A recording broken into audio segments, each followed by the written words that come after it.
For those of you who don't know me, I'm Sarah. Now, the running channel has set me all kinds of challenges over the last year, including training like an Olympian for a week, following my watch for 30 days and running my first ever marathon.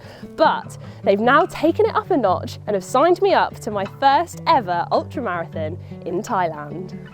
Prepping for your first ultramarathon is a little bit overwhelming, to say the least. So I have come to the Lake District to go on a run with ultra runner Paul Tierney. Now, he is pretty used to ultras, having won the Lakeland 100 in 2015, and in 2019 he broke the 214 peak Wainwright's record, which he held until 2021. So I'm heading off to the Innovate store to meet up with Paul, and then we're going to head out on a run so I can pick his brains about everything to do with ultras. First though, if you're new around here, please do hit subscribe and give this video a like to cheer us on. Let's get running. Right, we get running? Yeah. Let's go. So my first question for you, nice and simple. I'm starting off with my very first ultra. Yeah. How do I train when my goal is to finish? Yeah, so firstly it's important to establish a routine and get consistency in your training. So you don't need to do anything mad and different and start to pile on loads of mileage or anything like that. Yeah, that's really important to establish consistency and make sure that you're training at the right intensity, so mostly easy.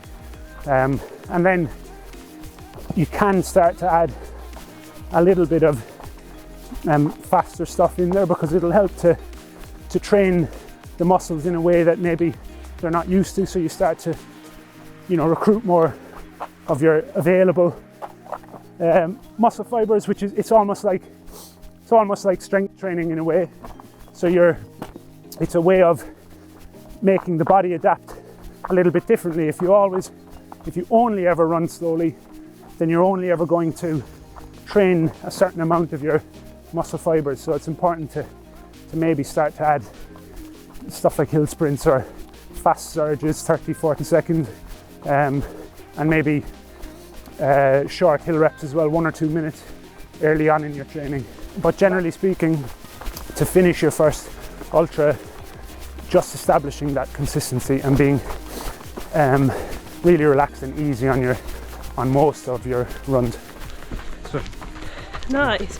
The other thing that I'm slightly worried about is, so on my marathon I did walk some of it, yeah. And as soon as I started walking, all my motivation just left me. And I know in an ultra, walking is a key part. Yeah. There's no point on most of them, especially if it's really mountainous, yeah. running all of it. Yeah. So how do you kind of train yourself to have that kind of diligence with walking and running, and not letting the walking completely just throw all motivation out the window?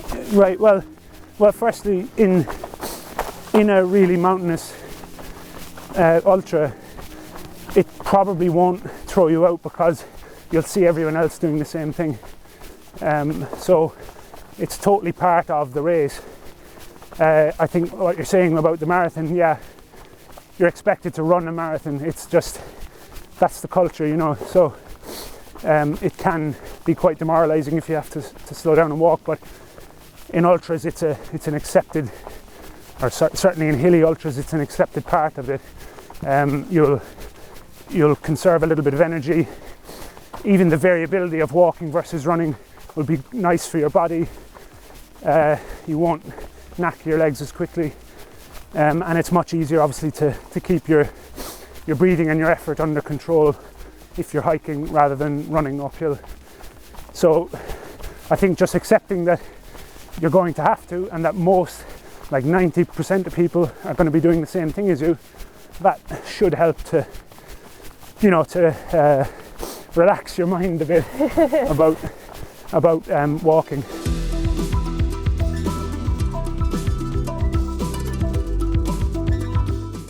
So ultramarathons obviously come in lots of different forms. You've got 24-hour track races or the more traditional hill versions. Now I'm going to be running up in the mountains. Paul, what are your top tips for running up hills like this? I think when it gets this steep in a long race, then it's time to walk. Oh, it's time to walk. Absolutely fine, I'm on board with that. So when you are walking in a race, what kind of things are you thinking about?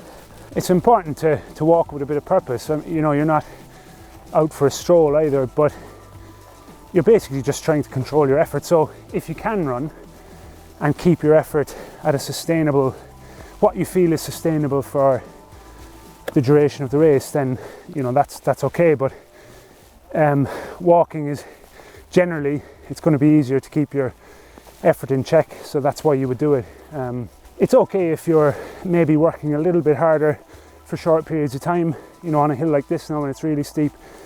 Even walking you can get a bit out of breath, and that's not the end of the world. But if you were to try and sustain this for 2 or 3 hours at a time, you know, you'd be totally spent, and you would either not finish or probably have a much slower finish time than you'd hope for, because you'll run out of steam.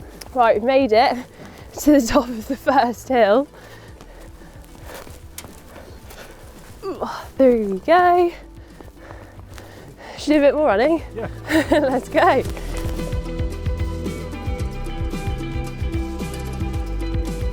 So when you start running again after coming off a hill, is there anything that you need to consider, you know, when you can feel the lactic acid in your legs burning?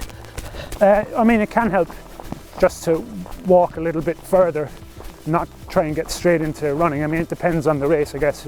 For you in a much longer race, you know, an extra 20 seconds just to get your legs used to moving a little quicker by walking won't make much of an overall difference. Yeah, how do you think about speed? Because obviously in a relatively flat road race, which is what I'm used to, yeah, I go for kind of average pace across the whole thing. But yeah, when you've got elevation to consider, yeah, how do you kind of track how you should be feeling? Well, personally, you know, there's lots of different ways to do it. Some people will use heart rate, so they'll try and stick to a certain heart rate. I think in races, I'm not that keen on it in training either, but in races you really need to be going off how you feel, and that's a skill you can develop just by practicing it. You can use a scale 1 to 10. Are you sitting around the 4 or 5 mark in your long ultra race? That's probably about right. But you know, if it's really, really steep for a short period of time, you might work slightly harder. It's often quite easy to not know where your limit is, and that's where I've certainly found speedier stuff to be really useful. Yeah. If I know what 10 out of 10 is on a all-out flat 5k, then when I'm moving into an ultra, I know what that 4 out of 5 is because I've experienced 10. Yeah, and that goes back to having a variety of paces. Even though most of your training will be easy, moving through a variety of different paces actually helps give you a sense of what easy is. Yeah.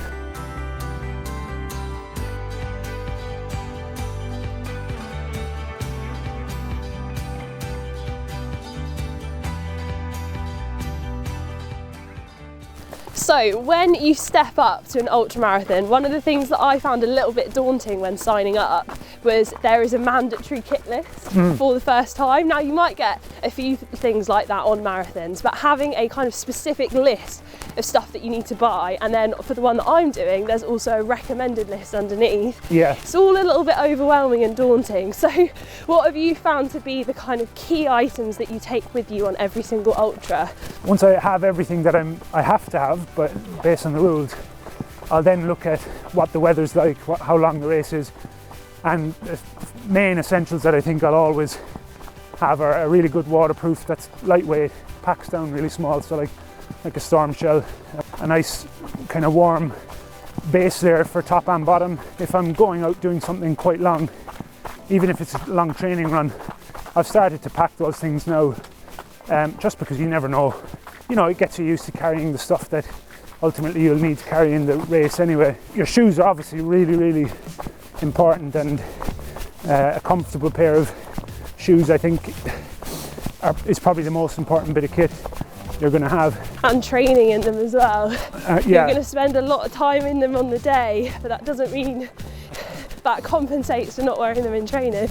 Yeah, definitely. And you know, again, looking at the conditions of the race and hopefully matching the shoe.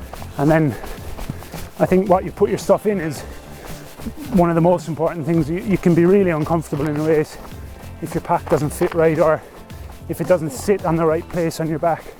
Yeah.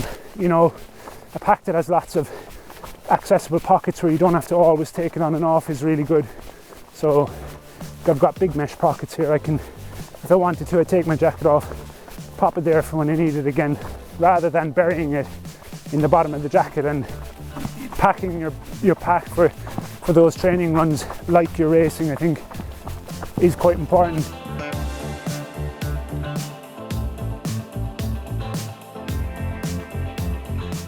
So we've hit a downhill, which is always the things I'm most scared about, falling over. So what are your top tips for running downhill?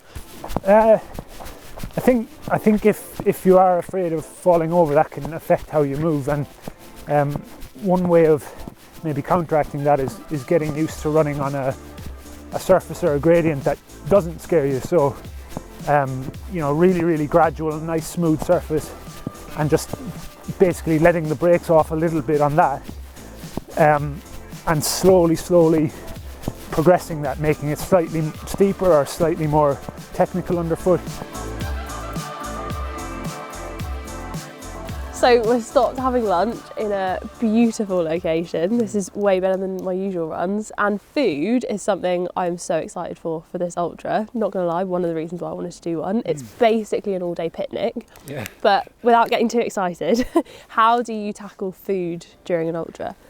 Well, it's very important to eat on an ultra, which should be obvious, but it's not always obvious to people. I think if you've never done it, then, and if the races you've done are over in a few hours, there's obviously less need to eat, and you can get away with eating less. But the longer the race goes on, the more that'll catch up with you. So for you, a great time to actually start practicing this is on your long runs. And what you're doing is you're basically training your gut to be able to process the food you're putting into it while also moving. Trying things that you think you might like when you're running is the best way to start. And if you're someone who's never done that before, you've never eaten when you've run, it's important to probably maybe start at the lower end of the scale. So if you're trying to get, say, 40 grams of carbohydrates in per hour, so that might look like a Snickers bar and a gel, or I sometimes eat Turkish Delight bars, so the proper fries Turkish Delight, which nice. not everyone's cup of tea, but I think there's about 40 grams of carbs in one of them, so that's a decent bit of energy in one small serving. And that's another thing as well, when you are having to take on more, you might start actually moving away from gels, because the amount of gels that you would have to take on, especially when you then multiply that by 40-50k, that's a lot. Yeah. So like variety is really important in a long race. So if you're going to be out for 10 plus hours, you're going to start to think differently about what you can consume. So when the race is short and fast and sharp, gels are really good. That you can get them in really quickly. You can carry lots of them relatively easily.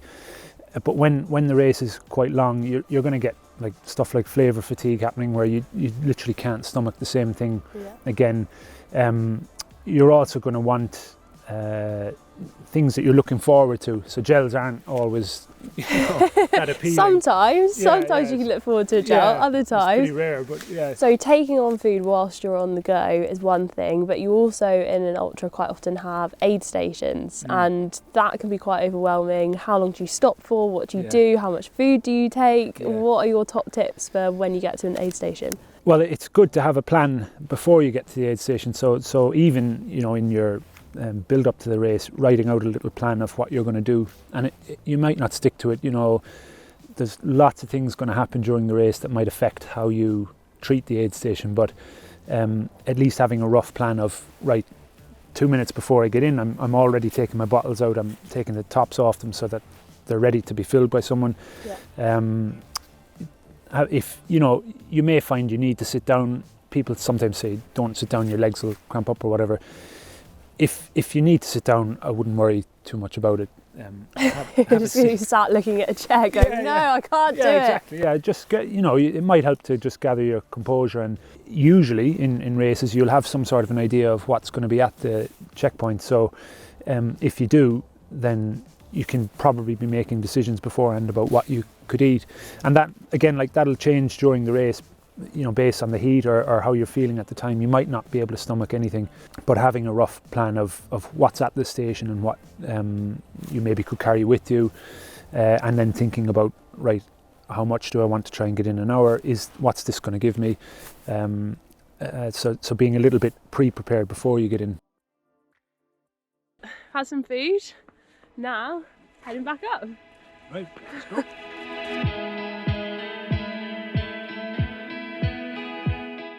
So we've talked a lot about how to prepare, but I guess there's the actual race day to consider as well.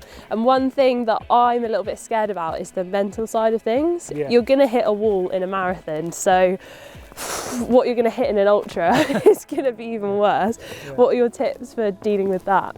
Having a good reason for why you're doing the race, so being very clear about what you're wanting to achieve. So obviously setting goals and things like that will help. But the idea being that when things get quite tough and you're not feeling like you want to keep going, or you're feeling ill, or you're just totally out of energy, having gone through the whys and what you're wanting to achieve out of it. There might be someone you're wanting to inspire, or you don't want to let someone down. Having thought about that beforehand is really, really useful. Secondly, basically thinking through all the potential bad things that might happen in the race beforehand, rather than thinking about everything going perfectly, is really useful. So if you've thought about all the bad things, and then you've actually visualized feeling bad, and then you visualize fixing the bad things, so whether it's feeling ill and you might need to slow down or eat a bit less for an hour, or other things like that, going through those strategies beforehand would actually really help on race day. It feels like you've been there before and you've dealt with them, and it can just be less overwhelming. Yeah. Great tip. So, and like, no matter how fit you are, you could be the best runner in the world, but if you're not mentally right, you can't express that anyway. So it's pointless, So train your brain. As much as you're training your legs. 100%. Yeah. Paul, thank you so much for coming out on a run with me today. No worries. It's been amazing. I'm sure this wasn't long enough to tire you out, but you might be feeling some brain fatigue from all the questions. Yeah, small bit, yeah. Have you got any words of wisdom for me for ultras, or have you got any other questions? If you do, leave them down in the comments, and we will see you next time on the Running Channel. Race you back down? Yeah, let's go. Let's go.